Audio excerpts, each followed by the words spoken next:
স্মিতা নেওগীয়ে জনপ্ৰিয় কৌতুক অভিনেতা তামুলীদাক আজি আপোনালোকৰ আগত পৰিচয় কৰি দিবলৈ লৈছোঁ। এয়া তামুলীদাৰ আমি কিছুমান মনৰ কথা জানো।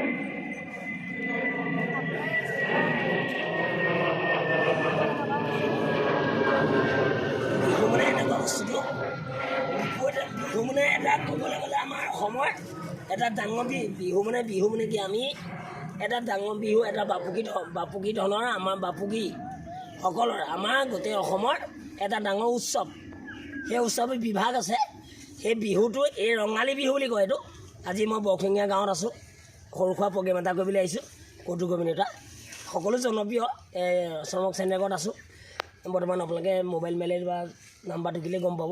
আশা ৰাখিছোঁ যাতে আজি অসমমণি ৰাইজ, আজি বৰশিঙীয়া গাঁৱৰ চুকে কোণে থকা মহিলা আৰু বোপাইহঁত আৰু আই মাতৃহঁত সকলো আৰু গাঁৱে ভয়ে থকা সকলো লোকলৈকে মই নমস্কাৰ, ৰঙালী বিহু মই লগ জনাইছোঁ। আৰু তাৰপিছত মই সৰু সুৰা এটা ইউটিউব চেনেলৰ পৰা আজি অসমমণি ৰাইজলৈ যিকোনো ফাংচনতে হওক বা যিকোনো বিয়া এখনতেই হওক বা ক'ৰবাত দুজনৰ লগতে পৰামৰ্শ ল'বলৈ ৰাইজৰ পৰা আশীৰ্বাদ শিৰে তুলি লৈছোঁ। আৰু অসমত মই গায়ক বুলি স্বীকৃতি দিব নোৱাৰোঁ। মই কৌতুক অভিনেতা। মই কৌতুকো ইমান স্পেচিয়েল নহয়, মাত্ৰ খোকোজা লগা কেইটামান কথা কৈ কৌতুক কৰিছোঁ। কিন্তু আৰু কিছুদিনৰ পাছত যদি ভাল হয় বা আমি জুবিনদাৰ লগত পৰামৰ্শ কৰি আছোঁ আৰু বহুতখিনি চিৰিয়েলৰ মানুহ আহিছে আৰু বহুতকেইজন চেনেলৰ মানুহ মোক কাষ চাপিছে। যদি গাঁৱে ভয়ে আৰু কাৰোবাৰ কেনেবাকৈ প্ৰতিভা আছে, মোক কিন্তু প্ৰতিভালৈ আগবঢ়াবলৈ কোনো নাছিলে। কিন্তু মই এটা ইউটিউব চেনেল খুলি মই এজন যুৱকে আগবাঢ়িছিলে, তাৰপৰাই মই জনপ্ৰিয় কৌতুক অভিনেতা। কিন্তু তোমালোকক এটা কথাই কৈছোঁ, শিক্ষাটো মেইন। শিক্ষাটো বাছত লাগিব তোমালোকৰ চব ফালৰ পৰা। আৰ্টত লাগিব, দেওবাৰ দিনাখনো আৰ্ট থাকে। আৰু আজিকালি স্কুলবিলাক পজিশ্যনবিলাক বেলেগ।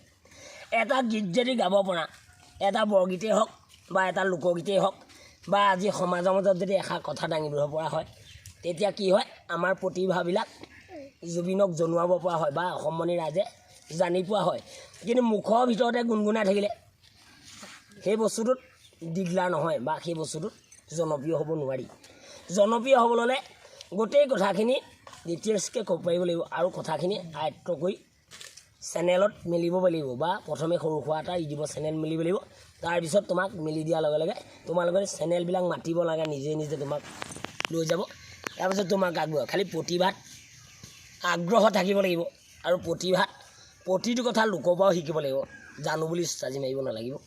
আৰু প্ৰতিভা বস্তুটো এনেকুৱা, শিল্পীয়ে হওক যিয়েই নহওক, এটা শলাগৰ শৰাই এটা আশীৰ্বাদ থাকে। আৰু যিমান ডাঙৰ সমাজত নহওক, তাত এটা নমস্কাৰ যেতিয়া এখন সমাজে দিয়ে, এখন গামোচা যেতিয়া পিন্ধায়, মোৰ মতে সেইটো এটা বৰ ডাঙৰ প্ৰিয় গৌৰৱ আৰু বৰ ডাঙৰ এটা আশীৰ্বাদ বুলি ভাবোঁ। কাৰ মতে কি নাজানো। আজি বিহু দিছে দুবছৰ দিন, আজি কৰোণা বিহু নাই। আজি 19-20ৰ পৰা আমাৰ নাই। আজি 22ত বিহুটো মুকলি কৰিছে, তাকো হিমন্তই কথা কিছুমান কৈ আছে। জুবিনে হেলিকপ্টাৰ লৈ আহিম বুলি কৈছে, তামুলী আকৌ গৰু গাড়ী লৈ যাম বুলি কৈছে। মই গৰু গাড়ী লৈহে যাম বা নহ'লে কাৰোবাৰ ছেকেণ্ড হেণ্ড গাড়ী এখন লৈ যাম। মই ছিংগাৰ বুলি বা গায়ক বুলি নাযাওঁ, এনেই ৰাইজৰ মাজত মনোৰঞ্জন দিবলৈ যাম। তাকে ৰাইজ থাকিলে আমি থাকিব পাৰিম, ৰাইজ নাথাকিলে আমিও মৰিম।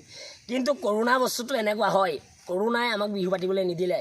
আমি বহুত চব ফল পাই, এতিয়া বিশেষকৈ আমি শিক্ষাত একো কৰিব পৰা নাই, অনলাইন হ'ল। মাজতে মেট্ৰিক পৰীক্ষা ভুল হ'ল, কিবা পৰীক্ষা নোহোৱাকৈ ৰিজাল্ট দিলে, এবাৰ গৰুৱে খালে। এইবাৰ আকৌ সেই পৰীক্ষাত বা কি গণগোল আছে সেইখন চিলিপ আছেই। তাৰপিছত অসমত যিখিনি ল'ৰা ছোৱালী আগবাঢ়ি আহিছিলে, সেই ল'ৰা ছোৱালীখিনি প্ৰতিটো কথাই চৰকাৰে হওক আজি গাঁৱৰ ৰাইজে হওক আগবাঢ়িব পৰা সুবিধাটো আমাৰ ওচৰত নাই। আজি কাৰোবাৰ দৰিদ্ৰসীমা ল'ৰা এটা ভালকৈ পাছ কৰিছে, সেইটো চৰকাৰে নিছে, নাই নিয়া বুলি কোৱা নাই। কিন্তু শিক্ষাবিলাকৰ মাজতে মুকুতা হৈ গৈছে। যেনেকৈ ডাল গছপুলিটো ওপৰলৈ উঠি গৈছে, আকৌ গৈ পেলানি এনেকৈ মুকুতা হ'লে যাব নোৱাৰে। পঢ়া শিক্ষাটোত যদি কিবা চৰকাৰে হওক বা কিবা অনুষ্ঠানেই হওক বা কিবা হওক, তেতিয়া বিদ্যাত আগবাঢ়িবলৈ অকণমান দিগদাৰ হয়। বেমাৰতো বেলেগ কথা, এইটো চাইণ্টিষ্টে যদি নোৱাৰিলে, চীনে যদি নোৱাৰিলে, কৰোণা কিমান টাইমত আহিছিলে কোনো এখন চিলিপেই নাই। প্ৰথমে ভেকচিন নাই বুলি ক'লে ভেকচিন হৈ গ'ল, তাৰপৰা মুখৰ এখন ফেক্স ওলাই গ'ল। তাৰপৰা এতিয়া আকৌ হিমন্তই কয় যে হেণ্ডলেট 2টা লাগিব। হেণ্ডলেট 2টা সেনেকৈ এটা কিনিবলৈকে নাই। ক'ৰ পৰা মাইকী মানুহক হেণ্ডলেটটো কেনেকৈ ল'ব? গিয়ে কিনিব গণিব। কাৰোবাৰ ঘৰত ভাত মুঠি খাবলৈকে নাই। ৰেচন চাউলকেইটা গভৰ্ণমেণ্টৰ দিছে, তাকো কোনখন চৰকাৰে দিছে কোনো থিয়তা নাই এতিয়ালৈকে। হিমন্ত যেনেকৈ নহওক ৰাইজে নখ জোকাৰি থৈছে তেতিয়া কিবা এটা দিবই লাগিব। ৰাস্তা পদূলি বনাইছে, সেইখিনি মন্ত্ৰী মুনাগৰ 5 বছৰলৈ কামেই থাকিব, সেই 5 বছৰ কামখিনি কাম কৰিলে। কিন্তু আমাৰ নিজৰ ঘৰখন চিজি ল'লেহে তাৰপিছত অসমখন চিজি ল'ব। তাৰপিছত আমাৰ ঘৰখনত যেতিয়া আমি নিজে চিজি ল'লেহে যিকোনো অসমত কথা এটা কৰি দিলে দিগদাৰ হ'ব।